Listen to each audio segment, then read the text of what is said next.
Good morning, अस्सलाम वालेकुम। Rising Pakistan में आपको कहेंगे खुश आमदीद। मेरे साथ हैं मोहम्मद शुएब, मेरे साथ है सबीन फारूक। Good morning. आज की सुबह कैसी है? आपके शहर में आज की सुबह कैसी है? ये आज हमें आप ज़रूर बताइएगा। हमारे शहर की सुबह तो बहुत प्यारी है। मैं ये तो नहीं कहूँगा हमेशा की तरह, लेकिन हाँ मोस्टली हमारी सुबह बहुत प्यारी होती है। कभी कभी ये होता है कि दिन का पता नहीं होता, बड़ा अनप्रेडिक्टेबल वेदर होता है जहाँ हम रह रहे हैं। बल्कि कल सुबह क्या हुआ सबीन, कल चूंकि मौसम अच्छा था, जब मैं सुबह निकला घर से तो मैंने सोचा कि आई रिमेम्बर आपने बताया था कि आप अपने हाइकिंग की सारी किट लेके आए थे क्योंकि मौसम बहुत अच्छा था एंड यू थॉट के आप हाइकिंग पे जाएंगे ट्रेल्स पे, बट इशू ये हुआ कि मौसम बदल गया। जैसे हमने शो खत्म किया और हम यहाँ स्टूडियो से बाहर निकले तो हालात बदल गए, जज्बात बदल गए, मौसम बदल गया, बिल्कुल। प्लान बदल गया। बहुत तेज और गर्मी अच्छी खासी थी और फिर शुएब ने बहुत गिला किया, उनका मुंह बहुत लटका हुआ था कि मेरा बहुत दिल था। तो मैंने इन्हें सजेशन दी कि तुम शाम में क्यों नहीं चले जाते शुएब, मतलब इट्स ओके, आराम ना करूं। अगर आपका प्लान, कितना आराम करना है आपने? नहीं, शाम का मतलब है मैं मोस्टली 4-5 बजे मुझे थोड़ी देर सोना होता है ना। ओके चलें, ये बात भी ठीक है, इट्स ओके। एनीहाउ आप बताएं, होती है ना। आप बताएं, मौसम जब अच्छा होता है आपका क्या प्लान होता है, और क्या ऐसा कभी आपके साथ हुआ कि प्लान आपका चौपट हो गया हो, जैसा कि अक्सर प्लान्स हो जाते हैं खराब? लेकिन ये है कि जो किट है ना वो स्टिल मेरी गाड़ी में है। आज मौसम कुछ बेहतर है, इस वक्त बारिश रुक चुकी है। अच्छा शुएब, रात भर बारिश होती पूरी रही रात जो है वो बारिश होती रही है। रावलपिंडी इस्लामाबाद की बात करूँ, ऑब्वियसली मुल्क के बाकी हिस्सों में भी काफ़ी तेज़ बारिश हुई है और ऑब्वियसली हम इंजॉय कर रहे होते हैं वेदर को यहाँ पे, बट समहाउ ये वेदर अल्लाह ना करे ये नुकसान भी पहुँचा देता है, बिकॉज समझ नहीं आती कि कब कितनी तेज़ कितनी मिकदार में बारिश है, जो कि ऑब्वियसली हमारा पूरा सिस्टम जो है वो बर्दाश्त कर सकता है। सो ऑनेस्टली बहुत सारे लोग बहुत कंसर्न थे कि ये बारिश अगर ना रुकी तो ऑब्वियसली गली मोहल्लों में पानी जिस तरह आ जाता है, बिकॉज इतनी ज़्यादा क्वांटिटी में जब बारिश हो रही है तो ऑब्वियसली उसका इम्पैक्ट एक नज़र आ रहा होता है। बट जब सुबह हुई बारिश जो है वो थम चुकी थी और सुबह जो है वो अच्छी खासी खुशगवार, क्योंकि जब गर्मी का प्रॉपर वो जो हब्स थी ना, ह्यूमिडिटी, उसका पूरा जोर जो है वो टूट गया था। तो मैं कहूँगी कि अब हम ये कह सकते हैं कि आहिस्ता आहिस्ता हम सर्दियों की जानिब बढ़ रहे हैं। दिल को बहलाने कोई ख्याल अच्छा है गालिब, हम सर्दियों की तरफ कतई नहीं बढ़ रहे हैं। early to say that, right? very early। लेकिन हाँ ये हम जरूर कह सकते हैं कि बस 3-4 महीने की दूरी पे है सर्दी। 3-4 महीने बहुत ज्यादा बता रहे हैं आप। अगस्त, सितंबर, अक्टूबर ठंड होती है। शुएब, सितंबर में मौसम अच्छा खासा बेहतर हो जाता है। अगर सितंबर पूरे में ना चले एसी, मेरा नाम बदल देना। एसी तो मुझे नहीं लगता, एसी चलाने वाले फिर तो मतलब बहुत पैसे हैं आपके पास जो एसी चला रहे होंगे। सितंबर में कौन एसी चलाता है डेली? कभी कभी चले तो एक अलग बात होती है। गर्मी में चलता है ना एसी। सितंबर में इतनी गर्मी नहीं होती, ठंड भी नहीं होती, आप बताएं। ठंड भी नहीं होती, लेकिन एक प्लेजेंट वेदर होता है। देखें मतलब सितंबर, अक्टूबर, नवंबर, ये 3 महीने ऐसे होते हैं जिसमें मौसम बहुत खुशगवार होता है। नवंबर में मैं कह सकता हूँ मौसम थोड़ा सा बेहतर होता है, लेकिन नो, सितंबर अक्टूबर तो आई कांट से दैट। मतलब गर्मी होती है, मौसम खासा बदल चुका है, गर्मियों का स्पैन बढ़ चुका है, सर्दियाँ खासी श्रिंक हो चुकी हैं, मौसम आते भी अब वक्त से थोड़ी ताख़ीर से हैं। सो लेट्स सी, चलें अभी तो we are in August, let's see सितंबर अक्टूबर नवंबर में क्या होता है। लगी शर्त? नहीं, मैं शर्त नहीं लगाता होता, इट्स बैड। प्लीज शर्त लगा दे। नहीं, हम पैसों पे नहीं लगा रहे, हम खाने पे लगा रहे हैं, इट्स ओके। नहीं, शर्त होती है, मैं नहीं लगाऊंगा। इसका मतलब इसको उनको खुद पता है कि ये हार जाएगा। He knows, he is very clever. I am smart. You're smart, yes. Thank you. I think हम that's एक the right ब्रेक की word. तरफ बढ़ जाते हैं मेरा ख्याल है, इससे पहले कि वाकई में शर्त लगानी पड़ जाए। एक ब्रेक लेंगे नाज़रीन, ब्रेक से वापस आएंगे, रहिए साथ। This is rising Pakistan.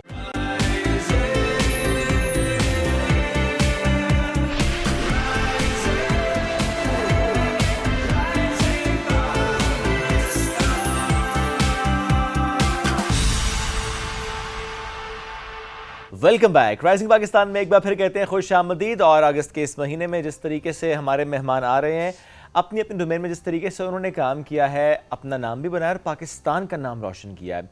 ऐसे में जब हम कंटेंट क्रिएटर्स की बात करते हैं, और स्पेसिफिकली वो जो कि पाकिस्तान का नॉर्थ से लेकर साउथ तक एक एक कोना दुनिया को दिखाने के मिशन पर हैं।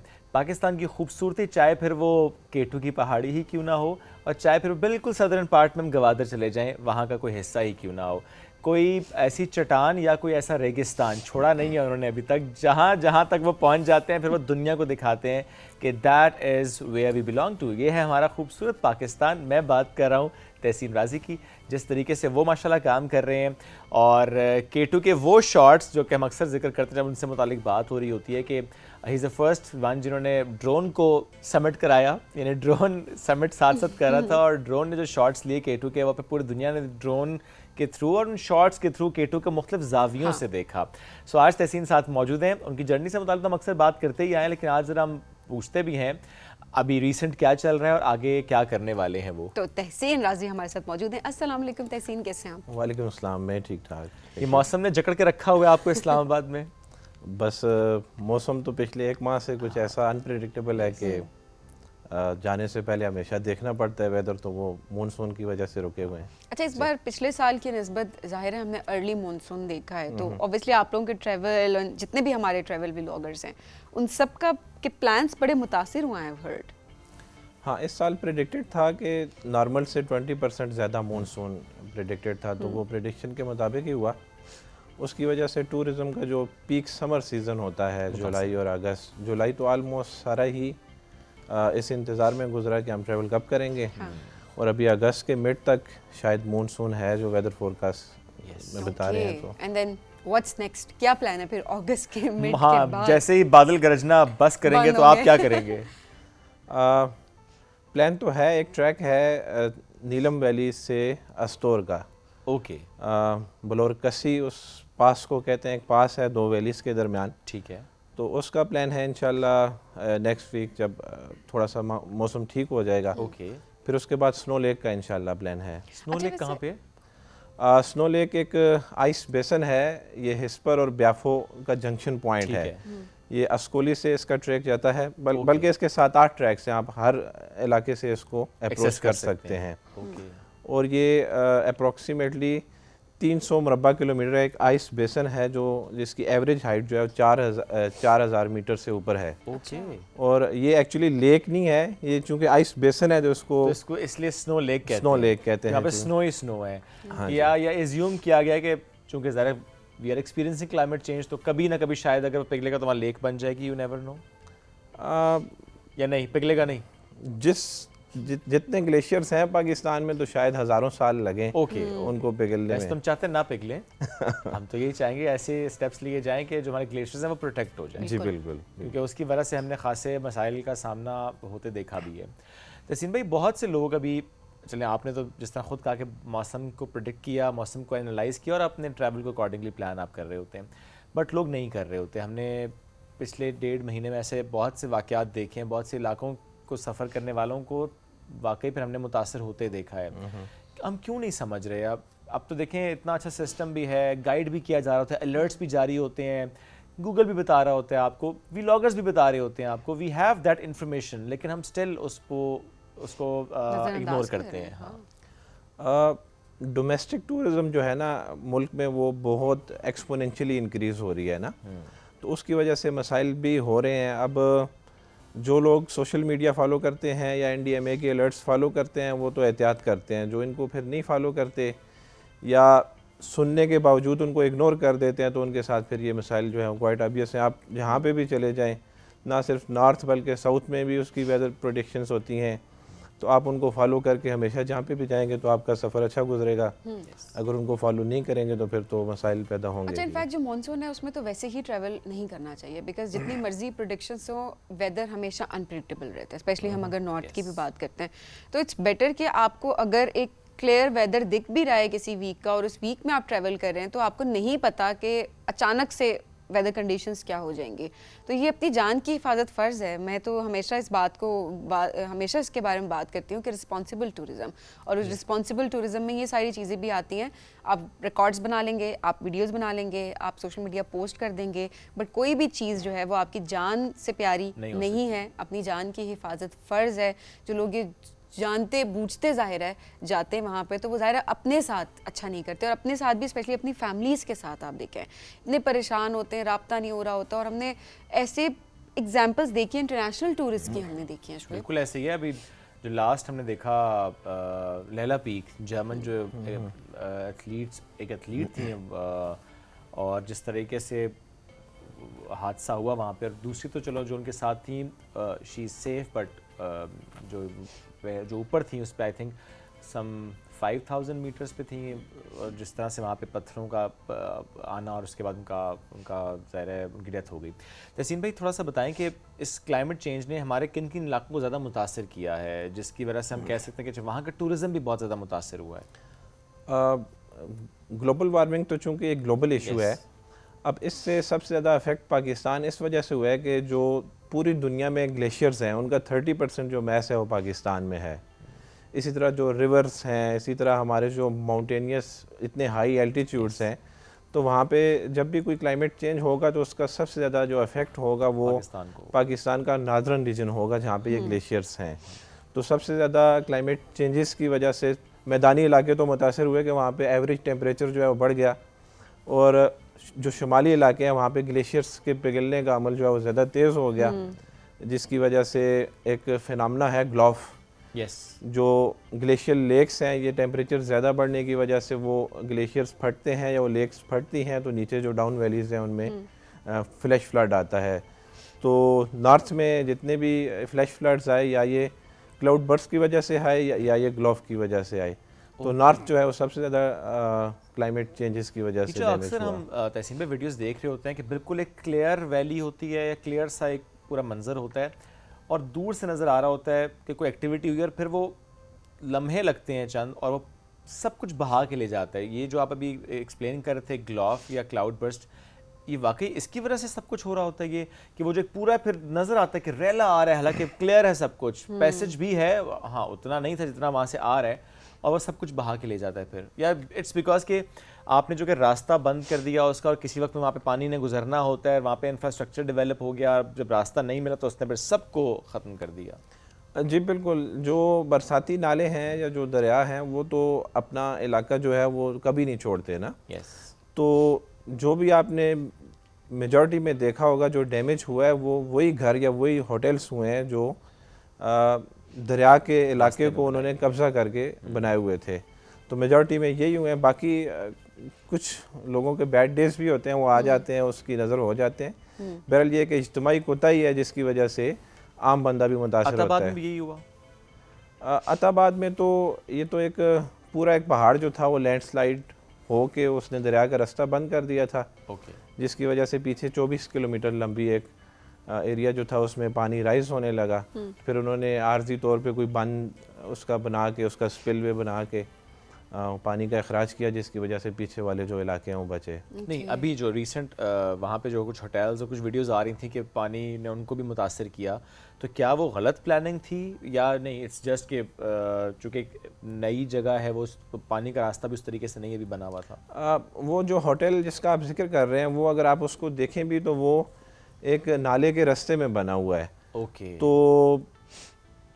पानी जो है वो तो तजावज़ात के ख़िलाफ़ ऑपरेशन करता है ना, तो वो 2-3 दफ़ा उसने ऑपरेशन किया और उसने रास्ता बंद कर दिया। तो तजावज़ात के ख़िलाफ़ ऑपरेशन वैसे भी होना चाहिए, तो वो फिर जगह नेचुरल हो जाता है, नेचुरली कभी-कभी अल्लाह सबको महफूज रखे। आमीन, ये बड़ा ज़रूरी है। लाइटर नोट पे हम डिस्कशन ज़रूर ले जाते हैं, बट अल्लाह सबको महफूज रखे। इसका एक मैसेज भी है ना कि देखें हम अगर नहीं सीख रहे सबीन के रास्ता अगर पानी का यार बरसाती नाले का रास्ता, तो पानी तो अपना रास्ता खुद बनाएगा ना, तो ये होगा। हाँ एग्जैक्टली, तो वही बात है कि महफूज आपने अपने आप को खुद भी रखना है, और वो यही है कि आपने कुछ भी इलीगल नहीं करना। ऑब्वियसली पानी ने अपना रास्ता बनाना है और आप कभी भी नेचर के साथ compete नहीं कर सकते। ये जो लोग होते हैं ना नेचर के साथ। जी, जो स्वात इंसिडेंट हुआ जो आपने बताया, वो अब उसकी वजह से एक स्वात का टूरिज्म बहुत मुतासर हुआ, लोग डर गए कि यार वो एक फैमिली पूरी बह गई पानी में। बहरहाल उसकी वजह भी यही थी कि वो जिस जगह पे बैठे हुए थे वो भी दरिया था, बिल्कुल, और पीछे से दरिया को डाइवर्ट किया हुआ था उन्होंने, और लैंड जो है उसको कब्जा किया हुआ था, होटल्स बन रहे थे। अच्छा, तो इस वाकये की बात कराएं थोड़ा, जो 3 साल पहले अभी कुछ टाइम पहले का वाकया, अभी कुछ चंद माह पहले जो हुआ था। अच्छा, उसमें आप कह रहे हैं कि रास्ता बंद किया हुआ था, उसका रास्ता डाइवर्ट किया हुआ था, जो ओरिजिनल जो दरिया का जो पैसेज था वो बंद था। उन्होंने पीछे एक वॉल लगा के टेम्परेरी पत्थरों की दरिया को मोड़ा हुआ था, और जब पानी ज़्यादा हुआ दरिया में समर्स में, तो ये सीधी सी बात है पानी ज़्यादा होता है, तो उस दीवार को तोड़ के अपने ओरिजिनल रास्ते पे बंद किया हुआ था ये लैंड माफिया ने। अच्छा जी, ओह अच्छा, थोड़ा सा उस पर अगर हम चूँकि बात चल रही है, तो ये कहा जा रहा था कि एक तो ज़ाहिर है वो जगह ऐसी आप कह रहे हैं कि रास्ता उसका डाइवर्ट किया हुआ था, वो अचानक से पानी का बहाव तेज़ हुआ, कुछ लोग कहते हैं कि जब वो फैमिली वहाँ पर थी उन्हें कहा भी था कि पानी अभी कम है या आ जाएं या ना जाएं उस तरफ, तो थोड़ा सा आपने जो कि इस पर खासा काम भी किया, आप मुझे अगर एक्सप्लेन कर सकें तहसीन भाई। अब वहाँ पे जो हुआ वो तो लोग ही जानते हैं या वो अल्लाह ताला जानते हैं कि क्या हुआ ओरिजिनली।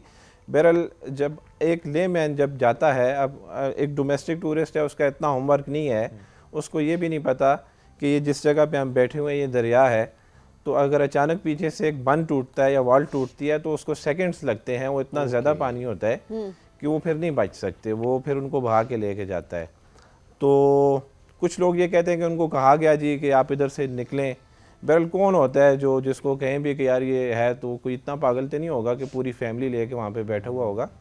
मेरे अंदाजे के मुताबिक शायद उनको नहीं पता था कि ये इतना इंटेंस मामला है, इसलिए वो वहाँ से नहीं वेरी अच्छा, ट्रू। क्योंकि- आपने कहा कि दीवार का टूट जाना फिर एक लम्हा लगता है कि पानी का बहाव है, वाकई नहीं पता क्योंकि बार बार ज़ाहिर है इंतज़ामिया की जानिब से जो हमारे पास बातचीत हमें जो सुनाई दी है बातें वो यही है कि मना भी किया गया था कि वो सेफ़ नहीं है, स्पेशली वेदर जब ऐसा है तो ख़ुद भी एहतियात करने की बहुत ज़रूरत होती है कि आपको क्या पड़ी है कि आप वहाँ जाएँ।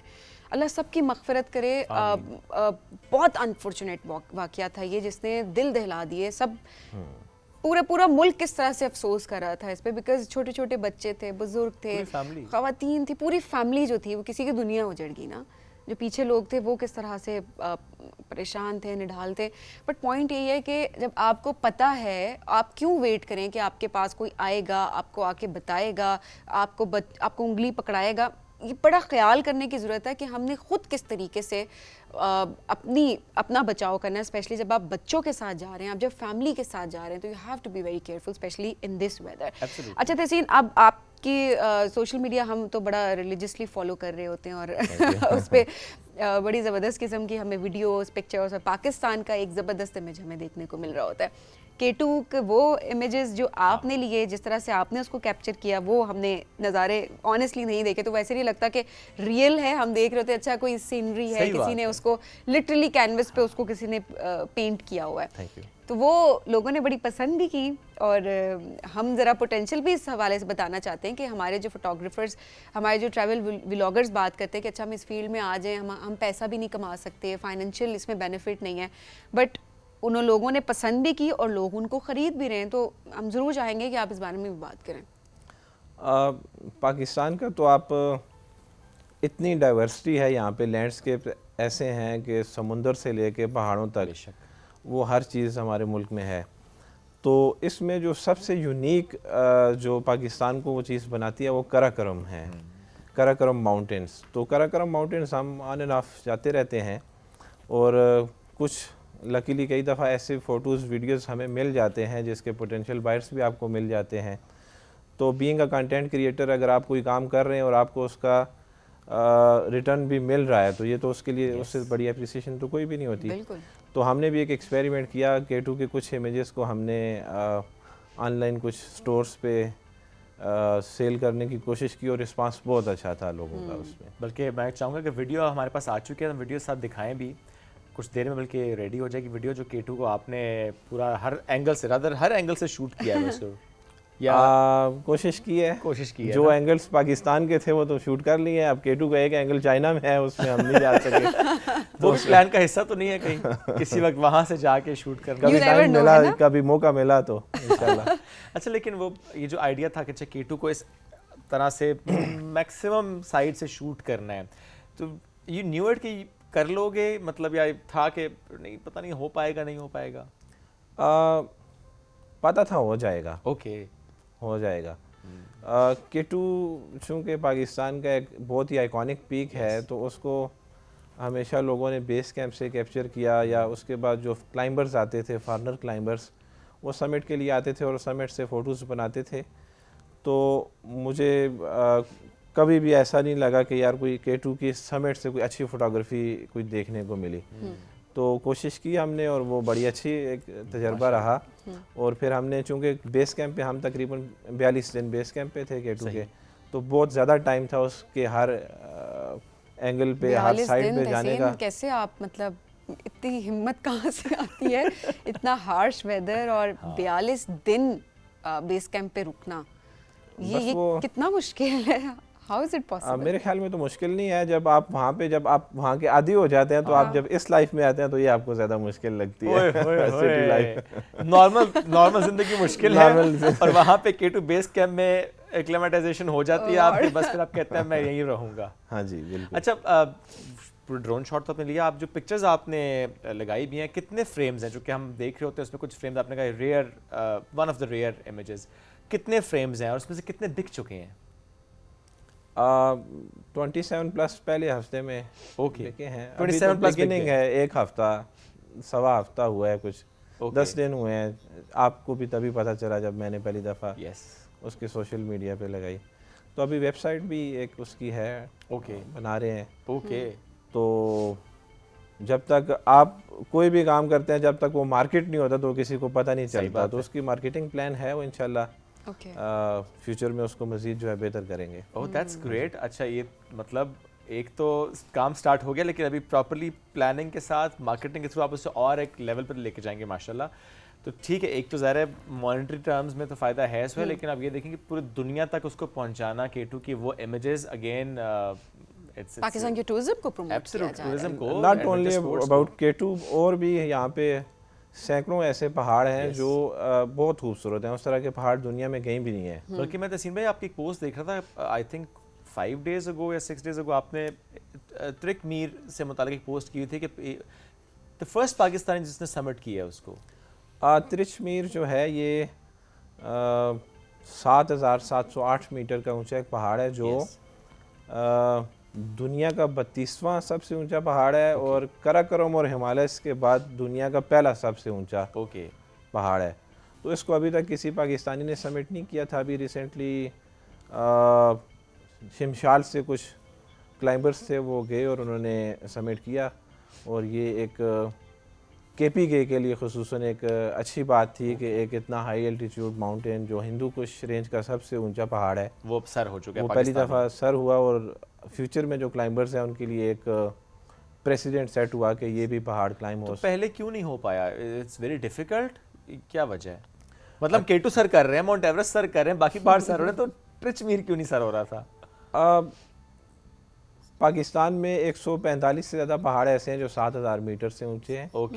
और 5 पहाड़ ऐसे हैं जो 8,000 मीटर से ऊंचे हैं। बिल्कुल सही। तो नॉर्मली जो 7,000 मीटर के पहाड़ हैं वो क्लाइंबर इस वजह से समिट नहीं करते कि जितनी एनर्जी या जितनी एफर्ट या जितने फाइनेंसेस हम लगा के कोई 7,000 मीटर का पहाड़ क्लाइंब 8,000 ही कर लेते हैं, तो डायरेक्ट 8,000, क्योंकि 8,000 प्रायोरिटी में ही नहीं होता ना कि ठीक है इसको करके क्या करना है, वहाँ जाएं जहाँ पे नाम भी अब अफ्रीका की सबसे ऊंची पहाड़ अगर किलिमंजारो है जो 5,000 या 6,000 के दरमियान है।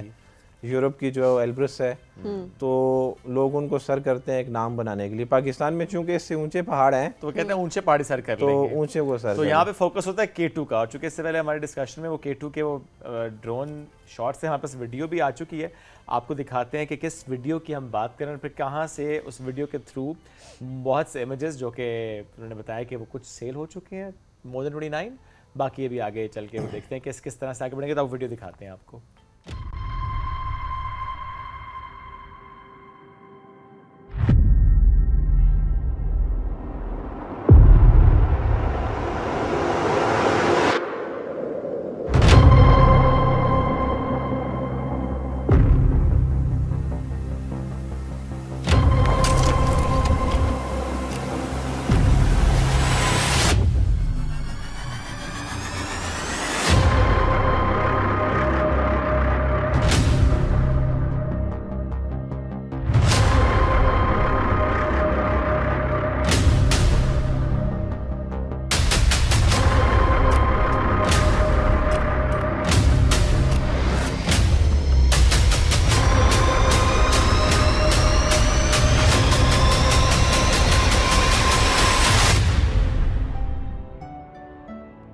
K2 is a mountain that will push you to the edge of human endurance and then ask for more.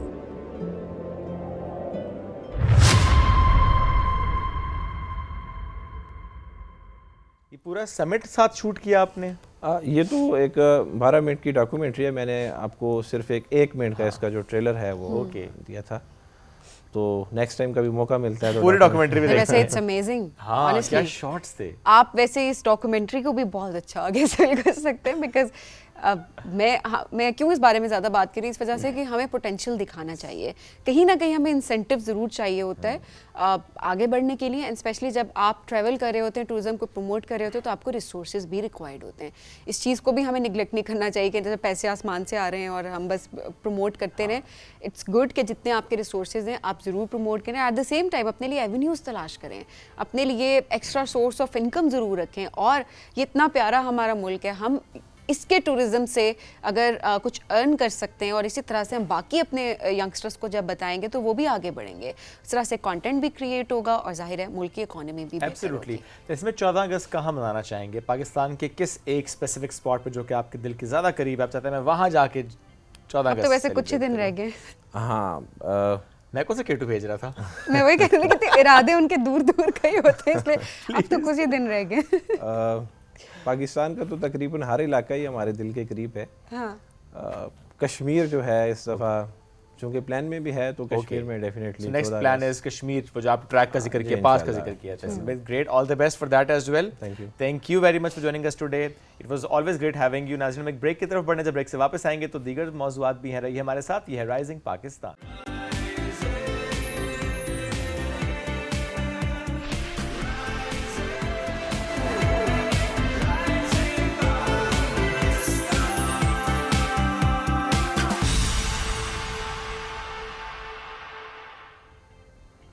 Welcome back. Rising Pakistan में एक बार फिर कहते हैं खुश आमदीद। ब्रेक से पहले जिस तरह हमने बात की थी टूरिज़्म की, और हमने कहा कि इस मौसम ने खासा मुतासर किया उस टूरिज़्म को, ऐसे में कुछ खेल भी होते हैं जो कि इस मौसम में नहीं खेले जा रहे होते, तो जो उस खेल से मुंसलिक होते हैं वो खासे परेशान होते हैं। दे फील डाउन कि इस वक्त वो खेल नहीं, और जैसे कि टेंट पैकिंग या पोलो अगर ना हो रहा हो इस मौसम में तो वो कहते हैं अब हम क्या करें। सो आज एक ऐसी ही एथलीट ने मैं ज्वाइन किया, ऐसे ही खिलाड़ी ने मैं ज्वाइन किया जो कि थोड़ी सी डाउन है कि अभी कुछ हम नहीं कर पा रहे क्योंकि हो नहीं रहा ना इस वक्त पोलो या टेंट पैकिंग। हम बात करें हिरा शहरियार की, माशाल्लाह जनूबी अफ्रीका में उन्होंने सिल्वर मेडल लिया था 2023 में, और जनूबी अफ्रीका से सर्टिफाइड कोच हैं, इंटरनेशनल टेंट पैकिंग फेडरेशन की जज भी हैं, और इस साल शंदूर पोलो फेस्टिवल में भी वो पार्टिसिपेट कर चुकी हैं। तो फ्री स्टाइल पोलो में कैसे उन्होंने अपनी सलाहियतों का लोहा मनवाया, आज हम बल्कि पूछेंगे कि what is this free style polo. पहले भी आ चुकी हैं हमारे साथ और आज दोबारा इस स्टूडियो में मौजूद है, उनको वेलकम करते हैं। अस्सलाम वालेकुम जी, कैसी हैं आप? जी, हाउ आर यू? मैं अल्हम्दुलिल्लाह बिल्कुल ठीक ठाक। डाउन है आजकल? जी, आजकल सीजन ऑफ है, no horses, no polo, no tent packing, because summers में ऑफ होते हैं घोड़े और गर्मी बहुत होती है, एंड समटाइम्स घोड़ों को हार्ट अटैक होता है व्हाइल प्लेइंग, तो वो गिरते हैं एंड दे डाई। अच्छा, सो दैट्स व्हाई फिर तो इसलिए ठंडे इलाकों में तो इट्स गोइंग ऑन। पोलो भी चल रही थी शंदूर में and all, and by the way I didn't play there, I just went to see polo. अच्छा, थोड़ा हाँ, खेला क्यों नहीं ये बताइए। वो खेला इसलिए नहीं क्योंकि मेनली उसमें चित्राल और गिलगित की ही टीम्स खेलती हैं। ओके। तो आउटसाइड वो प्लेयर्स लेते नहीं, उन्हीं की प्री शंदूर होता है, उसमें 71 टीम्स थी इस दफ़ा जिन्होंने खेला, and the top team of Chitral played and then the top team of Gilgit played. अच्छा, थोड़ा सा बताएं वहाँ की क्या माहौल था, किस तरीके से ये फेस्टिवल हुआ, और ऑब्वियसली दूर दूर से लोग जाते हैं कि और ये इसलिए भी क्योंकि हर साल ना उस फेस्टिवल पे बड़े बादल छाए होते हैं कि कैंसिल ना हो जाए, लास्ट में भी कैंसिल पता नहीं क्या होगा। तो ऐसा है कि it's a free style game and serene beauty, it's a beautiful place, it's a valley between mountains, और Chitral is from Islamabad, Chitral is 10 hours and then further it's about 10 to 11 hours to Shandur from Chitral. तो ज़रा रफ टेरेन है, road भी वहाँ पे इतना नहीं है, लेकिन अच्छा है, बड़ा मज़ा आया, and it's a beautiful beautiful place. तो रास्ता इतना खूबसूरत है, बहुत और फिर जब पहुंच जाए वहाँ पे तो वर्ल्ड्स हाईएस्ट जो एक पोलो ग्राउंड है उसका नज़ारा भी खासा मुनफरिद है। आई हैव हर्ड कि वहाँ पे ऑक्सीजन लेवल्स बड़े ड्रॉप हो जाते हैं, स्पेशली रात को। मैंने सुना है कि वहाँ पे सांस का बड़ा इशू हो जाता है। सांस का इशू होता है, and then you have headache, और लगता है ऐसे ही है कि बस आज गए और बहुत हालत कुछ लोगों की खराब हो जाती है। जी जी। ओके। लेकिन और ब्लड प्रेशर हाई हो जाता है। तो but they you know they educate you, जब आप वहाँ पहुँचते हैं तो Yes. दे एजुकेट यू, फिर वो आपको बताते हैं ऐसे करें ऐसे करें. They also have medicines and ambulance and everything. अच्छा, कुछ होता है कि स्पेसिफिक अगर हेल्थ कंडीशन है किसी की तो उसको नहीं जाना चाहिए. शौक तो ज़ाहिर है होता है, बट कुछ है कि विद मेडिकेशन भी इट्स क्वाइट रिस्की कि वो लोग ना जाएं, वहाँ विजिट ना करें. वेल प्रिपेयर्ड जाएं. अगर if you want to go तो वेल प्रिपेयर्ड जाएं, बिकॉज यंगस्टर्स को भी हो सकता है. Yes. कई दफ़ा ओल्ड एज वालों को भी कुछ नहीं होता. तो इट डिपेंड्स कि आप वहाँ पे, because you are not acclimatized to that weather, Yes. बिल्कुल. To that level, to that height. तो इस वजह से हो जाता है. बट इन अ डे और टू यूर फाइन. ओके. हाँ, थोड़ा सा आप आदी हो जाते हैं ना फिर वहाँ जी. जाके. वेल प्रिपेयर्ड जाएंगे तो चीज़ें वैसे भी बेहतर रहती हैं. जी. थोड़ा फ्री स्टाइल पोलो को अगर मजीद एक्सप्लेन करें कि how come it's different from other या पोलोस. अच्छा, फ्री स्टाइल पोलो में ये है कि जिस तरह हम थ्रो इन करते हैं, okay. Throw in first time तो थ्रो इन होता है, but when you score a goal तो उसमें वो क्या करते हैं, वहाँ से एक बॉल हाथ में पकड़ के घोड़ा भगा के लेके आते हैं और बॉल थ्रो करते हैं इन द एयर, और मिड ऑफ द ग्राउंड से they throw the ball Okay. With the stick. और उसमें ये है कि चांसेस बहुत ज़्यादा होते हैं that they score a goal if it goes Okay. Directly in the goal post. तो वो बहुत अमेजिंग होता है. एंड सेकेंडली फिर there are no fouls. It's a free style game. तो स्टिक इधर से लेके जा रहे हैं, इधर से Okay, लेके जा कोई रहे रूल्स हैं, नहीं है उस तरीके कोई से. रूल्स है ही नहीं. और जब अब इस गेम में ये हुआ था कि गिलगित के बहुत ज़्यादा घोड़ा एक दो दफ़ा गिरा, और वो घोड़ा जो है वो फिर वो वाजंट एबल टू प्ले. तो उन्होंने फिर ये होता है कि वो इस टीम का प्लेयर और घोड़ा दोनों बाहर, और ठीक है. फिर दूसरी टीम से भी वो प्लेयर और घोड़ा बाहर निकाल देते ताकि बैलेंस रहे. ताकि बैलेंस रहे. और गिलगित के 3 प्लेयर्स निकले, तो दे वर 6 प्लेयर्स, और उसमें से 3 निकल गए, 3 रह गए. तो फिर यहाँ दोनों सिर्फ तरफ 3 3 रह गए, और फिर एंड में 3-3 के बीच में गेम हुई. यानी गलती कोई और कर रहा है, गिर कोई और रहा है, लेकिन दूसरे को भुगत भी कोई उसका और रहा है. खमियाजा भुगतना पड़ेगा. To balance out. लेकिन हमारे ऐसे नहीं होता, हमारा घोड़ा चेंज हो जाता है. अच्छा. If the person is injured तो देयर इज अ सब्स्टिट्यूट, वो आ जाता है या वही बैठ जाता है. और otherwise the horse is change. If the horse gets injured तो horse is change, you will get another horse stand by Okay. पे. चलिए, हर Horses. जगह के लिहाज से ऑब्वियसली वो रूल्स आर जी, डिफरेंट, तो उनको जी, जाहिर है ओबे करना होता है. अच्छा हिरा, पाकिस्तान में कितना रुझान अब आप देख रही हैं? पोलो के लिहाज से बताएं, देन नेज़ाबाजी के पर्सपेक्टिव से बताएं. पोलो के लिहाज से तो कम है अभी, नेज़ाबाजी में आ रहे हैं लोग. सही. जी तो लोग खवातीन भी आ रही हैं? जी. खवातीन भी आ रही हैं. पोलो में ज़्यादा आ रही हैं, नेज़ाबाजी में ज़्यादा आ रही हैं? नेज़ाबाजी में ज़्यादा आ रही हैं. Okay. And then international competitions क्या अनाउंस हो रहे होते हैं जिनमें हमारी लड़कियां या लड़के भी जाकर पार्टिसिपेट भी कर रहे हों? जी. उसमें सिलेक्शन होती है ना फिर टीम की. अच्छा, थोड़ा सा बताएं कि हम अक्सर वीडियोस देख रहे होते हैं ना कि जो भी जिन्होंने घोड़े रखे होते हैं, चाहे वैसे आपको शौक है घुड़सवारी का या फॉर दैट मैटर पोलो के लिए या नेज़ाबाजी के लिए, बड़ा एक बॉन्ड डेवलप हुआ था आपका अपने घोड़े के साथ, जी. किसी एक के साथ स्पेसिफिकली. कितना कैसे डेवलप होता है? How do you explain this? कितना स्पेशल बॉन्ड होता है आपका घोड़े के साथ? अच्छा, द थिंग इज़ कि those people who come and आके वो अपने घोड़ों को देखते हैं, ख़ुद उनको फीड देते हैं, ख़ुद सारा कुछ करते हैं, वो तो फिर बॉन्ड डेवलप हो जाता है. ठीक है. Those who don't, they come, they practice on the horse. They just come to know the horse कि ये हम ये करेंगे तो ये करेगा. Like sometimes the horse gets scared. Okay. और अगर आप near side shot ले रहे हैं तो it's gonna be skittish or gonna bolt against that hit. ठीक है. तो वो those players just come to know कि ये अब हम ऐसे करेंगे तो ये क्या करेगा. They don't go in the deeper psyche of the horse. Okay. Whereas those who are coming, feeding, spending some time with their horse, उनको फिर पता लग जाता है कि ओके. घोड़े की क्या नेचर है और घोड़ा क्या करेगा. और घोड़े को भी पता चल जाता है जो बंदा आ रहा है कि ये जो घुड़सवार है किस टाइप का घुड़सवार है.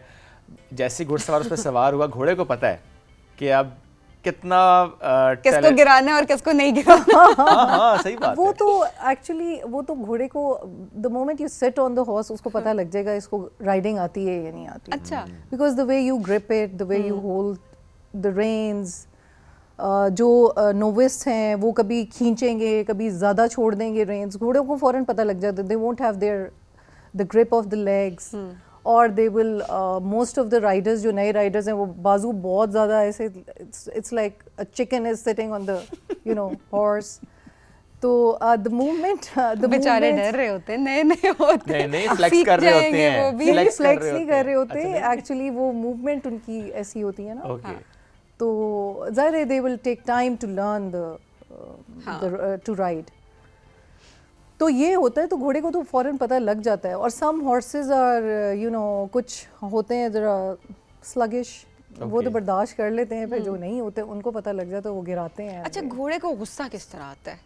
जो हम देख रहे होते हैं कि कुछ नहीं किया राइडर ने आके से उस पे बैठा है और थोड़ी घोड़े देर को के पसंद बाद नहीं आया ना। घोड़े को वो पसंद घोड़े नहीं को आया, उसका घोड़े ने परफ्यूम गिरा पसंद नहीं दिया. आया. Actually, the घोड़े ने thing गिरा is, दिया. see, like our body, when we don't do exercise, या हम exercise का जब टाइम आ रहा होता है, we say, okay, अब जाते हैं, you know, we get sluggish, और we drag ourselves to do it. इसी तरह horses are just the same.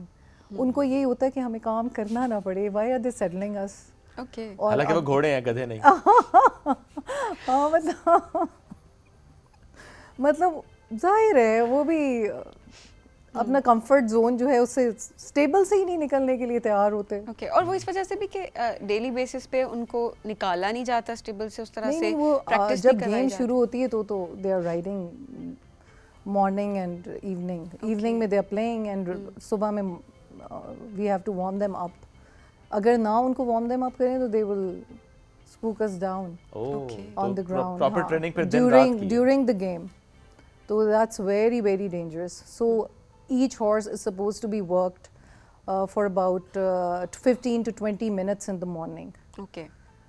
to get a good play in the evening. Okay. Otherwise वो fresh इतने होते हैं कि तो मुश्किल फिर हो वो जाता गिराते है. हैं. हाँ. ओके. वो अक्सर हम देखते हैं ना, कहते हैं वो आला नस्ल का घोड़ा. ये आला नस्ल के घोड़े की क्या डेफिनेशन होती है? अच्छा, in polo it's a thoroughbred pony. Okay. You need to see the chest of the horse, the bone कितनी है घोड़े की. इससे कम bone है तो वो जल्दी worn out हो जाएगा. ओके. और the body shape. Some horses they have open legs, वो खेलने में अच्छे नहीं हैं. Some have knocking knees, मतलब उनकी knees अंदर की तरफ हैं. They are not good horses. मतलब बॉडी में कोई उनके इश्यूज हैं. ओके. और पेडिग्री इज़ वेरी इंपॉर्टेंट कि कौन सी पीछे who is the parent, who is the mother, वो पूरी पेडिग्री इन्होंने राइट डाउन की होती है Okay. When we go and purchase a horse. Right. तो वो पूरी पेडिग्री हमें बताते हैं कि ये है. महंगा होता है बहुत. या अब ऑब्वियसली अब जैसे अर्जेंटीनियन हॉर्सेस यहाँ पे आते हैं लाहौर खेलने के लिए, तो दे एक्सीड 2 करोड़ 4 Okay. करोड़ या ईच हॉर्स. ओके. तो बड़ा 1 महंगा करोड़ शौक का है ये घोड़ा. तो. हाँ. और जो नॉर्मल घोड़ा है वो आजकल 15 लाख. ओके. यानी कम से कम भी 15 लाख जी का जी मिलेगा आपको. जी जी. दैट्स अ और लॉट. फिर आई वो मीन करोड़ तक मामला चला जाएगा. जी, जी. दैट डिपेंड्स कि आप कहाँ तक अफोर्ड कर सकते कर हैं, और सकते शौक हैं. आपका क्या ऑफ कोर्स है? होता है और कि पैसे आपके पास कितने, शौक तो बेचारे बड़े लोगों का होता है, बट ऑब्वियसली वो जी. नहीं जा पा रहे होते. अपॉर्चुनिटीज नहीं मिलती Opportunities लोगों नहीं को. है. They are lucky enough. बहुत सी सारी चीज़ें हैं इसमें. और और ज़रा अगर 15 लाख का घोड़ा मिनिमम मिल रहा है आपको, फिर उसको उसकी टेक केयर उसमें उसको manage 15 लाख का तो बिल्कुल फारिग सा, मतलब ओके. कोई इतना अच्छा नहीं होगा वो. ठीक है, यानी 20-25 लाख कर लेते हैं. हाँ. 20-25 हाँ, लाख में yes. मुनासिब घोड़ा मिल जाएगा. बिल्कुल. तो दैट्स राइट. 20-25 लाख का जो मुनासिब घोड़ा आप लेंगे, उसको good फिर ज़रा horse. रोजाना आपने खिलाना पिलाना भी अ है, ख्याल भी हेल्दी रखना गुड है. हॉर्स. हाँ. और इसीलिए फिर महंगा है ना. जहाँ पे आप जाएंगे सीखने के लिए, तो ज़ाहिर है जिसने घोड़ा रखा हुआ है, घोड़े रखे हुए हैं, उसको टेक केयर कर रहा है, तो फिर ज़ाहिर है उसकी मेंटेनेंस कर रहा है, तो चार्जेस तो उसके जी of जी course बिल्कुल. होंगे. you got to keep a person to look after the horse, then the fodder, the grains, and then घोड़े बीमार होते हैं, उनकी ड्रिप्स, उनके इंजेक्शंस, उनकी मेडिकेशन. फिर एवरी मंथ उनकी हूव्स चेंज होते हैं. Okay. क्लिपिंग होती है घोड़े की, बाल जो उतारते हैं वो होता है. और फिर the gear is very expensive. Yes. It's all, the saddle is leather saddle, और वो भी 70,000 65-70,000 की आपको मिलेगी. फिर ऑनवर्ड्स जाती हैं 4-5 लाख तक Yes. सेडल्स जाती हैं. इसी तरह फिर स्टिक्स हैं, polo sticks 12,000 18,000. Then they go onwards जो Okay. लोकल हैं हमारी. फिर देन दे गो ऑनवर्ड्स, अगर if you buying it from abroad तो वो और ये हर मंथ का आप एक तरह जी से बॉल 4000 का बॉल है वो वी, एवरी वी। सेकंड डे बुशेस में हमारा गुम जाता है, हिट लगाते हैं तो तो चलें जी, शौक को पूरा करने के लिए हेलमेट, जाहिर अभी है तो मामला आगे चल रहा था। चल रहा था, हमने कहा जरा जो लोग थोड़ा बहुत शौक रख रहे हैं उनका शौक हम जरा रहने दें, बट बरकरार। ऑब्वियसली आपका अगर शौक है तो बहुत अच्छी बात है। एक तो That is रिसोर्सेज why- हैं तो उनको जी जी sorry I'm sorry to cut you off, that is why it's known as the game of kings yes and the king of games. Yes, मतलब पुराने वक्तों में किंग्स ही थे जो खेलते अब देखिए क्वींस आ गई है ना।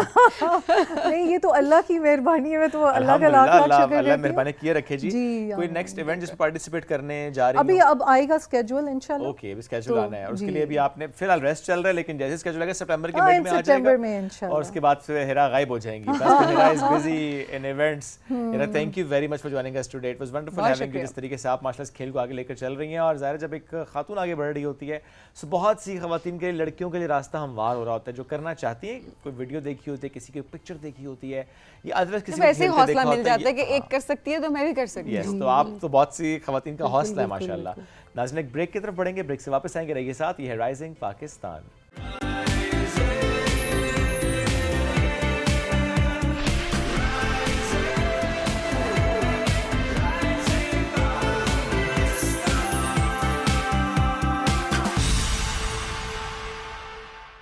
Welcome back. राइजिंग पाकिस्तान में एक बार फिर कहते हैं खुश आमदीद। और चूंकि अगस्त का महीना और इसमें हम देखते हैं ना कि जज्बा हमारा बड़ा ज़बरदस्त हो रहा होता है, पाकिस्तान से मोहब्बत का इजहार हो रहा होता है, अपने अपने अंदाज से हम प्लानिंग कर रहे होते हैं, एग्जीक्यूट कर रहे होते हैं। कोई अपनी गाड़ी पे बड़ा झंडा लगा रहा है और कोई घर के ऊपर बड़ा झंडा लगाना चाहता है, किसी ने घर को सजाया है।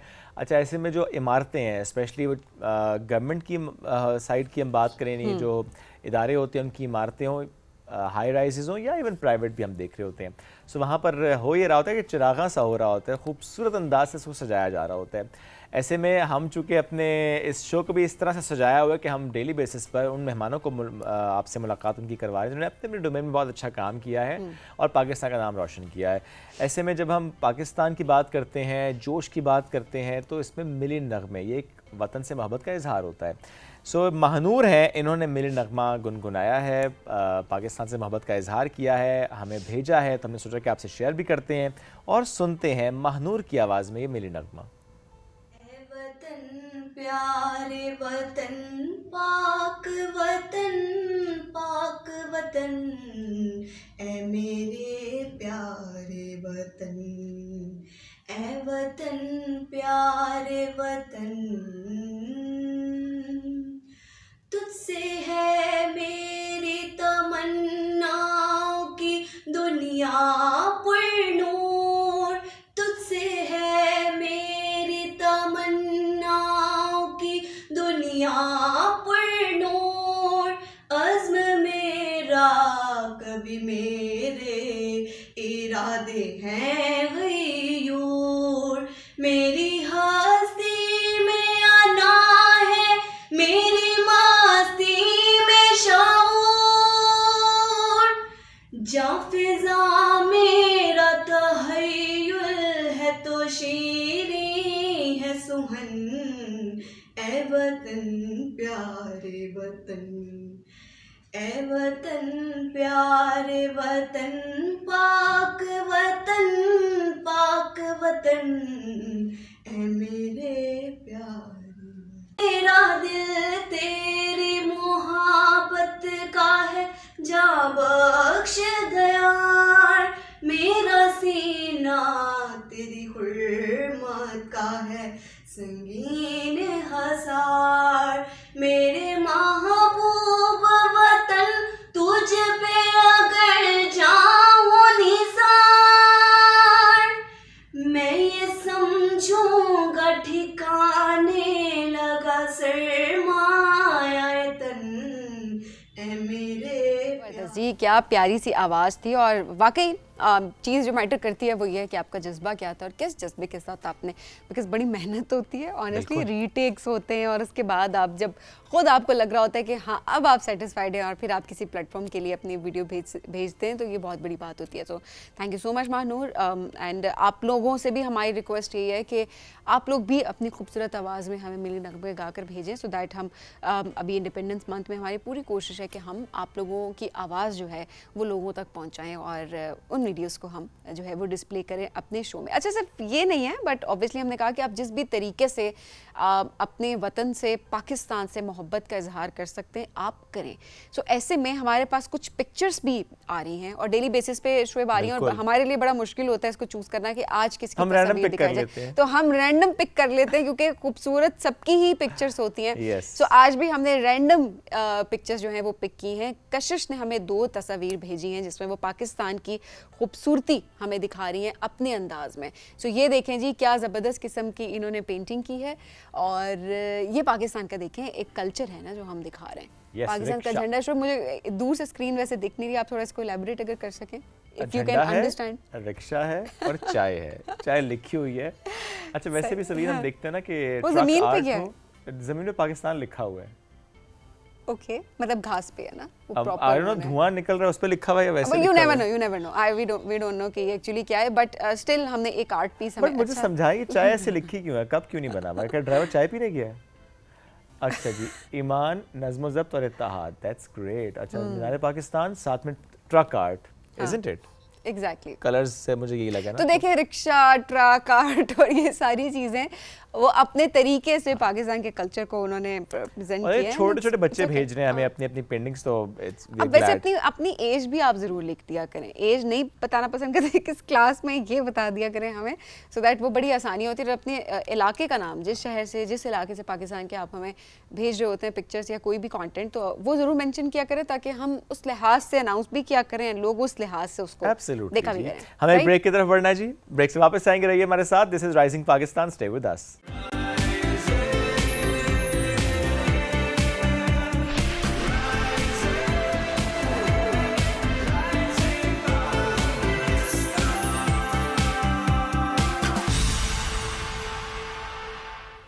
वेलकम बैक जी, राइजिंग पाकिस्तान में आपको कहेंगे खुश आमदीद। और बड़ा ही फ़ख्र का मोमेंट हम सबके लिए इस वक्त है यहाँ पे, बिकॉज़ आपने सोशल मीडिया पे भी देखा होगा, कुछ रोज़ पहले भी हमने आपकी मुलाकात करवाई थी एक ऐसी खातून से जो कि CSP ऑफिसर थी, लेकिन हमने ज़रा शेर सिस्टर्स की बात ज़्यादा की थी उसके अंदर के 5 बहनें जो कि CSP ऑफिसर्स हैं। और ये बहुत बड़े एजाज़ की बात होती है, बिकॉज हम कहते हैं कि ख़ानदान में, मैं ये सिर्फ इमीडिएट फैमिली में कहती हूँ, पूरे ख़ानदान में आबाओ अजदाद की अगर बात करती जाए तो एक अगर CSP ऑफिसर निकल आए तो हम कहते हैं वो देखा है अफसर है जी, उसकी बेटी है, उसका बेटा। तो ये बड़ी एक फ़ख्र की बात ज़ाहिर है फैमिली के लिए भी एंड स्पेशली पेरेंट्स के लिए। और जब भी हम शेर सिस्टर से बात करते हैं तो वो हमेशा अपनी वालदा का बहुत जिक्र करती हैं और वो बताती हैं कि हमारी वालदा का इसमें बहुत ज़्यादा किरदार है कि कैसे उन्होंने, दोनों का बहुत ज़्यादा रोल है ऑब्वियसली, लेकिन वो होता है ना कि माओं के साथ एक स्पेशल अटैचमेंट, स्पेशली बेटियों के पर्सपेक्टिव से देखा जाए तो बहुत अच्छी बात होती है। एंड ऑब्वियसली पाकिस्तान के पर्सपेक्टिव से अगर देखा जाए तो वैसे ही जब बेटियां पैदा हो रही होती हैं, स्पेशली जब 5 बेटियां पैदा हो रही होती हैं, तो आज भी हम इसी ज़माने में, मैं ज़माने का नाम नहीं लेना चाहूँगी, बट कहीं ना कहीं बहुत सारे इलाकों में वही सोच यहाँ पर भी रहती है कि वो बेटियां हैं क्या करेंगी। तो ऐसे में माएँ बहुत इमोशनली सफ़र करती हैं कि, और फिर जाहिर सी बात है जब वही बेटियाँ बड़ी होकर उसी माँ का, अपने माँ बाप का नाम रोशन करती हैं तो जाहिर है सर फ़ख्र से बुलंद हो जाता है। एब्सोल्युटली। तो हम जिन शेर सिस्टर्स की बात कर रहे हैं उसमें से एक बहन ने हमें ज्वाइन किया, डॉक्टर ससी मलिक शेर ने हमें ज्वाइन किया अलॉन्ग विद द मदर। और ये देखें उनकी माँ के पास कितना मुनफरद एजाज़ है कि पाकिस्तान की वाहिद माँ है जिनकी 5 बेटियां CSP ऑफिसर हैं। तो वी आर सो प्राउड कि आज साथ मौजूद हैं। तो डॉक्टर ससी को भी वेलकम करते हैं और खुर्शीद साहब को वेलकम करते हैं। माँ जी अस्सलाम वालेकुम आप दोनों को जी। Thank you. कैसे आप दोनों? अल्हम्दुलिल्लाह। That's great. माँ जी आपसे स्टार्ट करते हैं। पहले एक बेटी का CSP ऑफिसर बनना, फिर दूसरी, फिर तीसरी, फिर चौथी, फिर 5वीं, हर बार की खुशी अलग है, हर बार की सेलिब्रेशन अलग है। और उसके बाद जब जब किसी चैनल पे किसी जगह पे लिखा जाए शेर सिस्टर्स और उस बारे में बात हो तो आई एम श्योर कि आपकी तो खुशी अलग होती है। बिल्कुल बिल्कुल इसी तरह। थोड़ा सा मैं चाहूँगा ज़रा बचपन से आगाज़ करते हैं ना, पहली बेटी की पैदाइश, और उस वक्त सोचा था बेटी को लेके अच्छा पढ़ना, उसका आगे बढ़ना, क्या क्या बनेगी, कुछ सोचती थी उस वक्त? बिल्कुल ऐसे ही हुआ। सबसे बड़ी बेटी जो मेरी लैला है वो पैदा हुई तो हम सारे खुश भी थे, और इनके जो फादर थे, इनके जो डैड थे, उनकी ये ख्वाहिश थी कि मैं खुद भी गवर्नमेंट का मुलाजिम हूँ, तो मेरे ये बच्चियाँ जो है ना ओके किसी न किसी गवर्नमेंट ने और CSS कर लें तो बहुत अच्छी बात है, इनको मेंटली प्रिपेयर करो। ओके। फिर उसके बाद मैंने इनको बहुत अच्छे स्कूलों में एडमिशन करवाए, फिर बहुत अच्छे कॉलेजों में, बहुत अच्छी यूनिवर्सिटियों में करवा के, तो फिर उनकी भी ख्वाहिश थी, फिर साथ मैं भी अटैच हो गई। बिल्कुल ऐसे ही है। तो इस तरह अल्लाह ने भी हमारी मदद की, माशाअल्लाह। क्योंकि अल्लाह ताला मेहनत बहुत है, ये कोई भी ना कहे कि मेहनत के बगैर ऐसे हो सकता है, बिल्कुल नहीं। ये नहीं है। जब ये स्कूल पढ़ रहे थे उस वक्त भी मैं इनको बिल्कुल बाकायदा कुरान मजीद मैंने खुद पढ़ाए, नमाज, इनको सारा इस्लाम का जितना था वो भी मैंने इन्हें बताया। उसके अलावा मैंने फिर ये ज़हन में रख लिया था कि अब मैं जो है ना इनको बस उस तक पहुंचा दूं किसी तरीके से। तो बहुत अच्छे स्कूलों में जब इनके एडमिशन हुए, ये नहीं कि सिर्फ पढ़ाई पे ही मैंने जोर दिया है, मैंने बाकी जितनी एक्टिविटीज़ थी, इनको साइकिलिंग, इनको स्विमिंग करानी, इनको बाकी एक्टिविटीज़ में वीकेंड पे इनको बाहर ले जाना, उस तरह नहीं था कि बिल्कुल ही एक उसमें मैंने इनको रख दिया कि भाई पढ़ना ही पढ़ना है।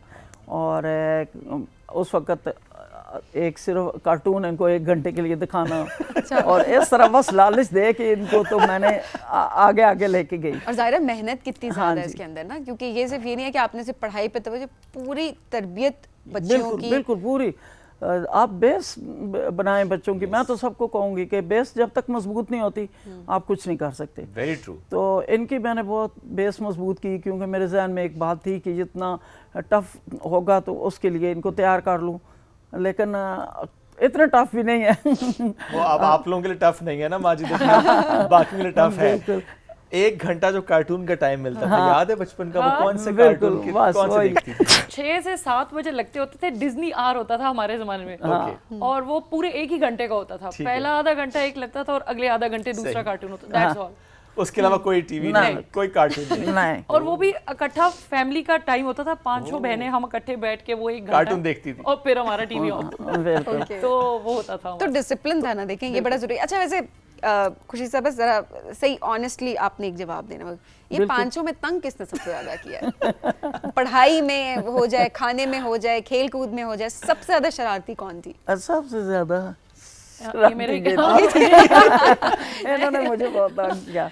वैसे जो बड़ी बेटी थी लैला, जब वो स्कूल गई तो 1 में उसको करवाया। ओके। तो टीचर ने उसको क्लास में पूछा, जैसे पूछते हैं, कोई बच्चे कहते हैं टीचर बनना चाहते हैं, कोई कहता है डॉक्टर बनना। सही। तो उसने कहा मैं ऐसी बनूंगी। ओके। तो टीचर ने आगे Class से 1 कहा, में उन- she नहीं नहीं was आपको very follow clear in her thoughts. हाँ। फादर मेरे तो उनका उसने वजन था आगे से कहा कि नहीं मैं जो है ना ऐसी बनूंगी। ओके। तो उन्होंने कहा अच्छा जो कमरा ठंडा करता है? तो कहती है नहीं नहीं दूसरा, वो वाला नहीं। तो ऑफिस में जो बैठते हो। हाँ, तो बस उसके बाद जो है मेहनत तो बहुत ज़रूरी है बच्चों ज़रूरी के है, कोई साथ, शक नहीं। और बड़ा अच्छा हुआ।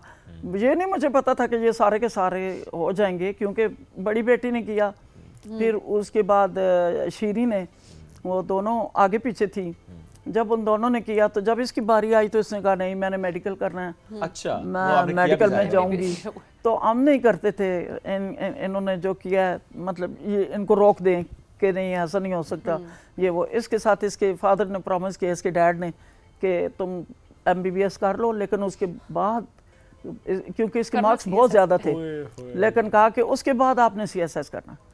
और मैं आपको बस वो CSS, in your case double मेहनत ना। हाँ जी बिल्कुल। फिर उसके बाद जो है ना इसने ग्रेजुएशन किया। Can be of your choice, लेकिन एंड में आपका गोल यही है। चाहे आप आसान सब्जेक्ट लेके करें ग्रेजुएशन, चाहे टफ MBBS चूज करें, करना CSS ही है। नहीं, लेकिन वो बाय द टाइम जब मैंने एग्जाम देना था, मेरा अपना भी माइंडसेट काफी, क्योंकि बड़ी बहनों को मैंने देख देखा लिया हुआ था, तो मैंने कहा नहीं this is how Okay. I want my life. हाँ अच्छा जब पहली बेटी ने पास किया CSS, तो जी, जी। उस टाइम तो घर में सही खुशी होगी, ज़ाहिर है 5वीं की बारी तो फिर रूटीन ही होगी। मैंने सबकी हुई मुझे कोई है, सेलिब्रेट ऐसे नहीं हुआ, सबकी हुई है, ऐसी बात नहीं हुई, क्योंकि सबकी बड़ी ने जब किया था उस वक्त तो खैर हम बहुत ही खुश हुए थे, कि चलें अब पहली है दूसरे वाले को थोड़ा मुझे आइडिया हो गया था कि इनको कैसे पढ़ाना है, इनको कैसे आगे लेके जाना है।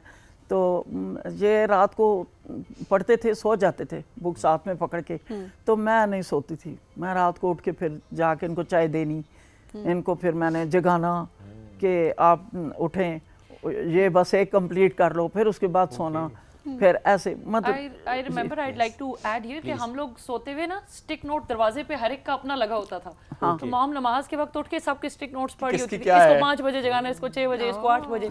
जो जितने बजे सो रहे अपना स्टिक नोट लगा के सोता था, वेक मी अप। अपने अपने रूम पे बाहर मैंने इनको कहा था आप लगा के रख दें, ये भी एक वक्त मैंने आप लोगों को जगाना है। अच्छा, वैसे उस वक्त आपको याद है किसी वक्त ऐसे हुआ कि रात को आप सो गई, आप बहुत आपने पढ़ा, थक के सो गई, फिर अम्मी ने नहीं उठाया कि थोड़ा रेस्ट भी कर ले? ऐसा नहीं हुआ। ओके, ऐसा कभी नहीं हुआ। ऐसा नहीं हुआ। वो थोड़ी मैंने थी, सख्त माँ थी, सख्त एंड अ सख्त teacher and a very strict. क्योंकि इनके डैड जो थे वो जॉब में थे, जाहिर सी बात है जो करना है आपने करना है। हाँ, तो वो मुझे ही सारी, लेकिन सपोर्टिव बहुत थे। मुझे उन्होंने बहुत सपोर्ट किया। मैंने अगर कहा कि इधर पढ़ाना है इनको, इधर करना है, ये फैसिलिटी इनको देनी है, उन्होंने कभी नहीं की, कोई किसी बात के एक दफा भी नहीं कहा कि नहीं ऐसे नहीं, बस आपकी बात मानी। माओ को सख्त होना चाहिए? नहीं, इतना भी सख्त नहीं होना चाहिए। जितनी आप है उतना नहीं होना चाहिए। पढ़ाई में थोड़ा, हमारे जनरेशन पढ़ाई में थोड़ा parenting styles are now changing. Yes, लेकिन ये इनकी जनरेशन वो थी spare the rod and spoil the child. हाँ, ये वो वाली जनरेशन नहीं। लेकिन ये है कि अब बड़े होके, because now I am a parent my self, I feel के इन लोगों का एक कोलैबोरेशन था। Dad was very very lenient और मॉम की शिकायती भी हम डैड हमारी टीम होते थे। Good cop bad cop policy. Good cop bad वो फिर आके। और ये मॉम हमारी स्ट्रिक्ट थी कि कोई किसी किस्म की कोई leverage नहीं रिलीफ नहीं। हाँ, तो I think this is important कि एक पेरेंट को जरा सख्त होना चाहिए, और ताकि दोनों का कंट्रोल हो ना, एक इजी हो और एक स्ट्रिक्ट हो, ताकि हर तरह से बच्चे को, जिसको दिल की बात करनी है तो अपने एक पेरेंट से कर लें। Very right. और अगर जहाँ पे सख्ती की जरूरत है, क्योंकि पड़ती है जरूर, now I am a mother, I know कि कई जगह पड़ जाती है जरूरत, वो एक पेरेंट के लिए लाजमी है कि वो वापस आके मुझे पूछते थे कि इनका कितना टाइम रह गया पढ़ने का। मैं कहती बस थोड़ा आधा घंटा। हाँ, आधे घंटे के बाद कहते चले चले चले आप बैग बंद कर, किसी ने नहीं पढ़ना। डैड ऑफिस से आके वे बड़े खुश हो जाते थे कि बस जान छूट गई। डैडी आए घर पे, वो कह रहे हैं अब पढ़ाई नहीं है मजीद। और देखिए बैक डोर डील भी हो रही थी, कितना टाइम रह गया। अच्छा, वैसे इस वक्त माएँ देख रही हैं ऑब्वियसली बच्चों की ग्रूमिंग के लिहाज से भी। आप लोगों ने बड़ी अच्छी बात की, good cop bad cop, but obviously depends कि आपके घर का क्या माहौल है, और ऑब्वियसली उस लिहाज से पेरेंट्स, अच्छी पॉलिसी है। हाँ, लेकिन वैसे देखिए पेरेंट्स को बहुत बेहतर पता होता है कि उन्होंने अपने बच्चों को किस तरह से लेके चलना है। तो ये भी एक वो चीज़ होती है। अच्छा, पढ़ाई के मामले में क्या आप सजेस्ट करेंगी इस वक्त जितनी माएँ देख रही हैं, बिकॉज वाकई फादर्स काम पे होते हैं ऑब्वियसली, लेकिन माओं के ऊपर जिम्मेदारी एक तरह से ज्यादा होती है औलाद की। बिल्कुल, माँ की जिम्मेदारी। वो चाहे सीएसएस ऑफिसर बनाना है या बच्चों कुछ को भी डॉक्टर बनाना है, सीएसएस करना है या कुछ भी करना है, तो ये माँ को चाहिए कि वो कोशिश करे इस बात में। सही बात है। तो उनके फादर जो है, जाहिर है वो एक कमाने वाला बंदा है, बाहर जाएगा वापस आएगा, तो फिर टाइमिंग उसकी ऐसी होती है, तो ये ज़रूरी नहीं है। बस इसलिए कि माँ जो है ना, जब तक माँ साथ नहीं देगी तब तक बच्चों के लिए बहुत मुश्किल हो जाएगा। अच्छा, आपने कभी ऐसे किया कि ग्रेड्स के में क्योंकि आप जिस तरह का दौर है, यही कहते हैं कि परसेंटेज मैटर नहीं करती, पोजीशंस मैटर नहीं करती, बट हमारे ज़माने की अगर बात की जाए तो हमें तो पूछा जाता था कि फलाने ने सेकंड पोजीशन लिया या फर्स्ट लिया, या फर्स्ट आती थी तो सेकंड क्यों नहीं आई है। बच्चे काफ़ी मेंटली टॉर्चर हो जाते हैं इस चीज़ से, और हमने इतने सारे केसेस देखे भी हैं जहाँ पर प्रेशर की वजह से बच्चों ने एक्सट्रीम स्टेप्स भी लिए हैं। इतना प्रेशर मैंने नहीं इन पे डाला था, क्योंकि जब इनके रिजल्ट होते थे तो हम दोनों जाते थे, दोनों देख के अगर किसी के थोड़े मार्क्स आगे पीछे आ भी जाते थे, वैसे बहुत कम हुआ है क्योंकि सबके सब बहुत अच्छी तैयारी, सारे के सारे लाइक थी, पांचों की पांचों, या कोई एक नहीं ऐसे लाइक थी कि जब छुट्टियां इनको होती थी तो उसमें जिन अगली क्लास में इन्होंने जाना होता था, और मैं और इनके जो डैड हैं हम दोनों पहले बुक्स खरीद लेते थे। और जब इनके स्कूल जाने का टाइम होता था तो इनको मैंने छुट्टियों में पूरा कोर्स इनको खत्म करवा देती थी। हम क्लासेस में जाते थे तो ऑलरेडी वो आंसर्स मार्क आप रिवाइज करने जाते थे स्कूल। हाँ बिल्कुल, वो पूरा मैं इनको, और सब माँ को मैं कहूँगी कि ऐसे करें कि पेरेंट्स जो है ना इनको छुट्टियों में जो अगली क्लास है उसके छुट्टियों में मुताबिक फ्री इनको ना चलाएं। छोड़ दें, ठीक है रिलैक्स करें, लेकिन वाकई बड़ा अच्छा आपने कहा कि छुट्टियों में कोशिश करें कि थोड़ा सा पहले पढ़ लें। और बच्चे बड़े कॉन्फिडेंट भी होते हैं शोएब, वैसे जब आप क्योंकि क्लास जब में ये स्कूल जाएंगे जाते थे already इनको ये पता होता था कि टीचर ये पढ़ा रही है, Yes. और वो दोबारा रिपीट होने की वजह से और दोबारा ज़्यादा फायदा हो जाता करने था। की वजह से बहुत फायदा इनको। पांचों में से कोई एक बेटी जिसके बारे में थोड़ा सा डाउट था कि शायद ना कर पाए CSS? ऐसा नहीं था, वो नाम नहीं लेंगे। मेरे ज़हन में ऐसा कभी नहीं आया, क्योंकि ये सब के सब पहले ही फर्स्ट एग्जाम में ही निकल गए। माशाल्लाह माशाल्लाह। हाँ जी, इन्होंने सेकंड चांस नहीं, लेकिन हल्का फुल्का सा होता है ना कि शायद शायद शायद शायद second attempt। थोड़ी थोड़ी वो जुआ सुस्त थी थोड़ी तो उसका शुक्र अल्हम्दुलिल्लाह कि उसने बड़ा अच्छा यूनिवर्सिटी को भी टॉप किया, माशाल्लाह, अपने स्कूल को भी। सुस्त थी तो टॉप कर लिया। हाँ। देख लें। और ससी का था मुझे कि ये मेडिकल में चली गई है, हो सकता है क्योंकि बिल्कुल CSS की जो लाइन है वो चेंज है। मैंने पहले ही कहा इनका शक मेरे पे ही होगा। तो शरारती भी तो आप सबसे ज्यादा थे ना तो इसका मुझे था कि क्योंकि ये बिल्कुल ही वो लाइन से हट गई थी ना, दूसरी लाइन पे चली गई थी, तो लेकिन आप वापस राह रास्ते लिए। हम सोच रहे थे कि, लेकिन ये था कि चले अगर नहीं होती तो लेकिन देखिए आप ये कह सकते हैं कि देखिए मेरी पांचों बेटे CSP ऑफिसर भी और एक मेरी बेटी डॉक्टर भी है। हाँ जी डॉक्टर बिल्कुल। माशाल्लाह, ये भी एक ब्लेसिंग होती है, घर में एक डॉक्टर भी है ना। सारे कॉल करते हैं आपको कोई पूछने के लिए, मशवरा लेने के लिए? घर का डॉक्टर किसी काम का लगता नहीं घर का है, डॉक्टर वही दवाई लिखवा लाएंगे बाहर से। लेकिन आपसे नहीं पूछेंगे। नहीं ये होता है, वैसे घर के डॉक्टर पे रिलाई नहीं कर रहे हो। नहीं नहीं, वैसे ये होता है अक्सर आपसे डिस्कशन चल रही हो, डिस्कशन करते करते कोई कह दे चलिए आप डॉक्टर से भी पूछ लेते हैं। बिल्कुल, ये तो आम बात है। क्या रिएक्शन होता है? अभी मैं आदी हो गई, मैं कहती जी कर लें वही प्रिस्क्रिप्शन आप अब पेमेंट करके करवा के ले आए, होगी वही। अच्छा ये बाकी होता है ऐसे ही अच्छा, है। उसमें सबसे अच्छी चीज ये होती है कि मुफ्त के मशवरे देना ही बंद कर दें। हाँ, ये हमारे एक Discussions करना ही टीचर बंद थे, कर दें। उन्होंने कहा था कि prescription should never be free. जब वो फ्री होगी तो मरीज ने ऐसे फिर फाड़ के फेंक कोई देंगे। सीरियस भी नहीं लेंगे ना। बात यू सही चार्ज फॉर इट तो अगली बार फाइल में लग के आएगी।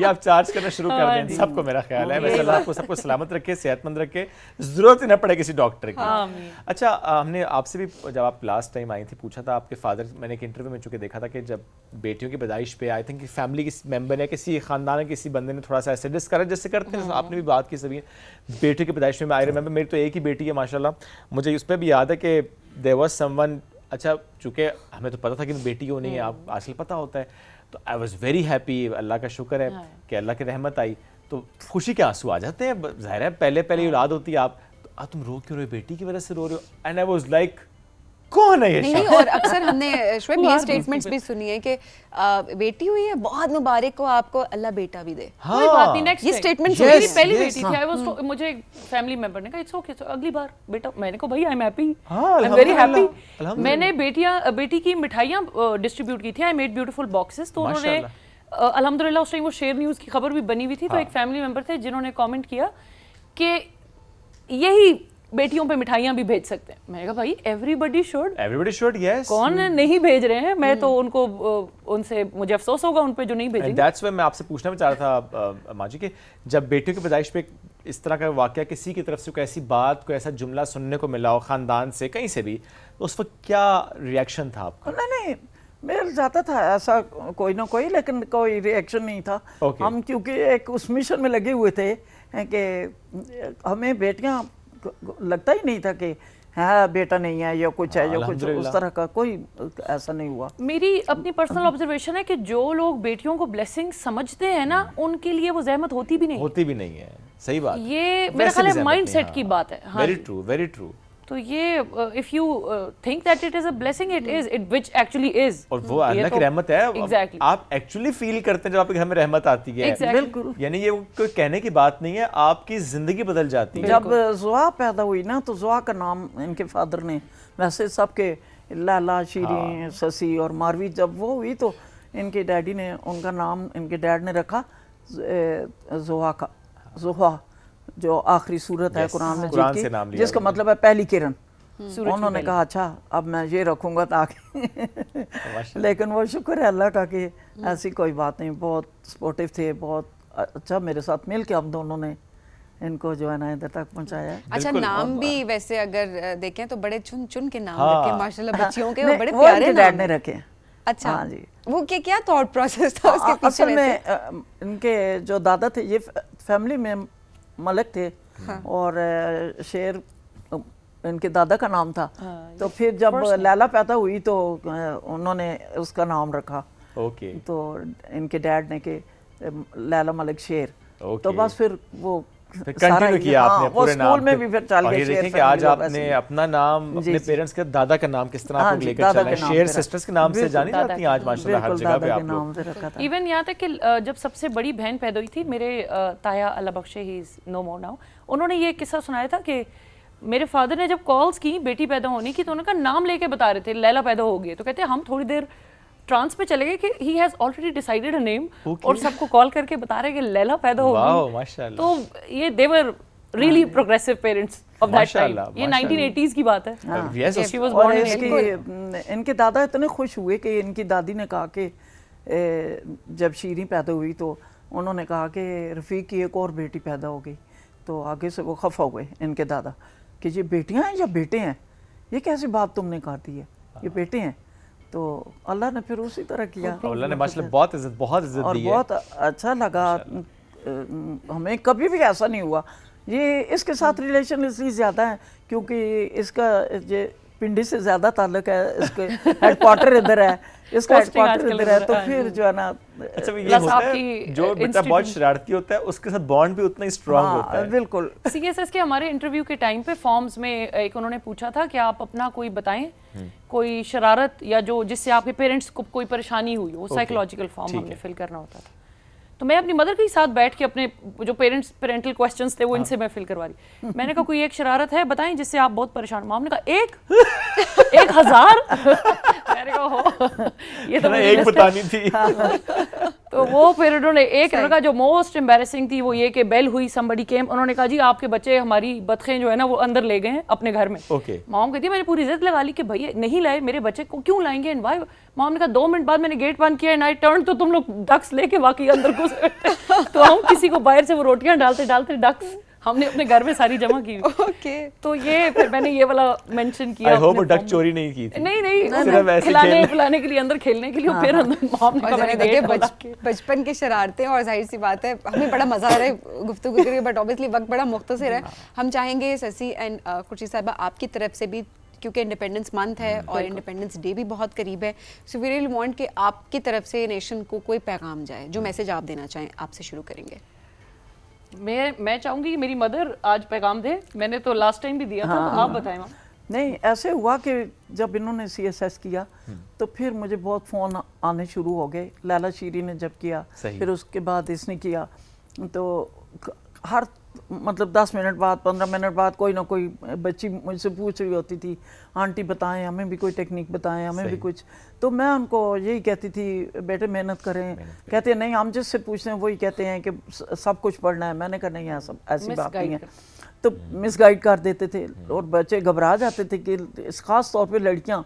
तो फिर मैंने जब ये सोचा एक दिन ज़हन में, मैंने कहा अब मैं इतने फ़ोन अटेंड करती हूँ इस तरह करती हूँ, उनको भी बच्चियों को भी समझ नहीं आ रही तो क्यों ना मैं एकेडमी एक चला लूँ ताकि वहाँ जो है ना खोल लूँ ताकि बच्चियाँ Guide कर सारी जो है ना उनको वहाँ पे इकट्ठा मिल सके उनको।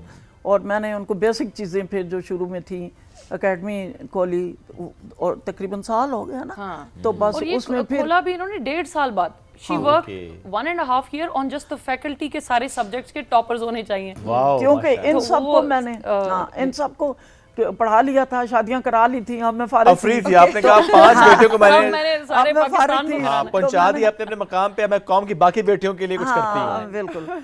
तो बस फिर मुझे वो भी होता था कि इनकी यूनिवर्सिटियों वगैरह में मैं जाती थी, अक्सर बच्चियां मुझसे पूछ के ना तो फिर चुप हो जाती थी और मुझे समझ आ जाती थी।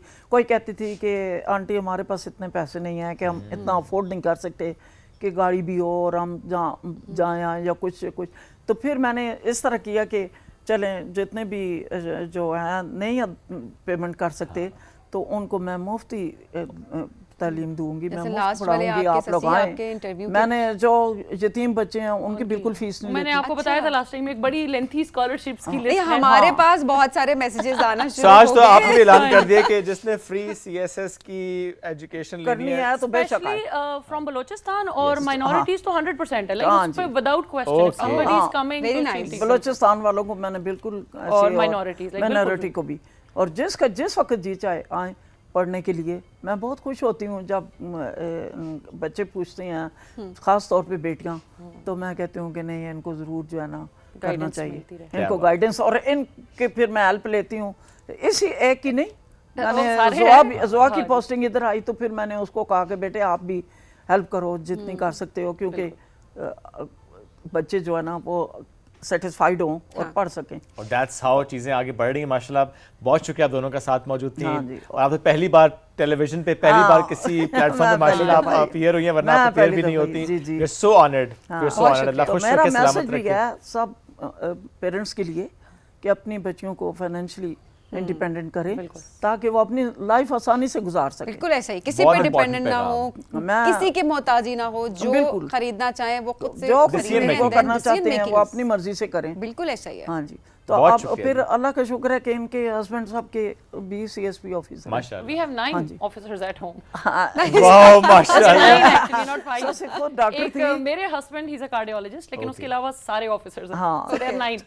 ओके क्योंकि उस वक्त जो डॉक्टर थे जब चेयरमैन का मैंने वो इसकी भी था इंटरव्यू में क्वेश्चन के सबसे छोटी बहन जब गई थी तो उन्होंने कहा भाई आपका क्या प्लान है फादर का, he wants to take over Pakistan और व्हाट, कि वो आपने मेंशन करने होते हैं क्लोज फैमिली में ऑफिस। अच्छा। तो वो उसकी लिस्ट कोई 9 बंदों की उसने जब बनाई 8 की उस टाइम की, ओके। तो वही अचीवमेंट है और ऑब्वियसली हाँ, उसको बिल्कुल। प्राउडली माशाल्लाह, प्रेजेंट करते हुए भी माशाल्लाह। अच्छा लगता है। वैसे तो बड़ा मजा आ रहा है, वक्त मुख्तसर था। ससी बहुत शुक्रिया प्रोग्राम में ज्वाइन Thank you. करने के लिए। खुशी साहिबा बहुत शुक्रिया आपका भी प्रोग्राम सलामत में रहें। ज्वाइन करने के लिए। आपसे लेंगे इजाजत, दोबारा मुलाकात कल करेंगे। अल्लाह हाँ, हाफिज। बिल्कुल।